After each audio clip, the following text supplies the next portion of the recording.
పెద్దలు వైఎస్ఆర్ కాంగ్రెస్ పార్టీ నాయకులందరికీ నా హృదయపూర్వక ధన్యవాదాలు. అదేవిధంగా మన ప్రెస్ మీట్కి ఇచ్చేసిన వైఎస్ఆర్ కుటుంబ సభ్యులందరికీ కూడా నా ధన్యవాదాలు. అదేవిధంగా పాత్రికేయులు కూడా మరీ ప్రత్యేక ధన్యవాదాలు తెలియజేసుకుంటున్నాను. నిన్నటి రోజు మన జగన్మోహన్ రెడ్డి గారు నెల్లూరుకు వస్తున్నారని తెలిసి పోలీసు వారు అడుగడుగునా బార్కేడ్లు, అడుగడుగునా రోపులు పెట్టి, ప్రతి దగ్గర చెక్ పోస్టులు పెట్టి బైకులు కూడా రానియకుండా ప్రతి bike pollution, driving licence plus C book అన్నీ ఉంటేనే అలౌ చేస్తామని చెప్పి గందరగోళం సృష్టించిన ఏ ఒక్కరూ తగ్గకుండా ఏదో ఒక విధంగా అడ్డదారులు అయితే ఎట్టయితే దారులు కూడా జేసీబీ పెట్టి కట్ చేశారు.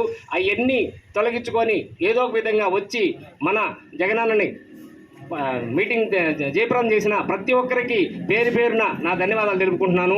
అదేవిధంగా మా బుచ్చి మండలం నుంచి, మా రూరల్ నుంచి అయితే టౌన్ నుంచి అయితే వచ్చిన ప్రతి ఒక్క వైఎస్ఆర్ కుటుంబ సభ్యులకు, నల్లపరెడ్డి కుటుంబ సభ్యులకు అందరికీ ప్రత్యేక ధన్యవాదాలు తెలుపుకుంటూ ఈ అవకాశం ఇచ్చిన పెద్దలకి ధన్యవాదాలు తెలుపుకుంటూ సెలవు తీసుకుంటున్నాను.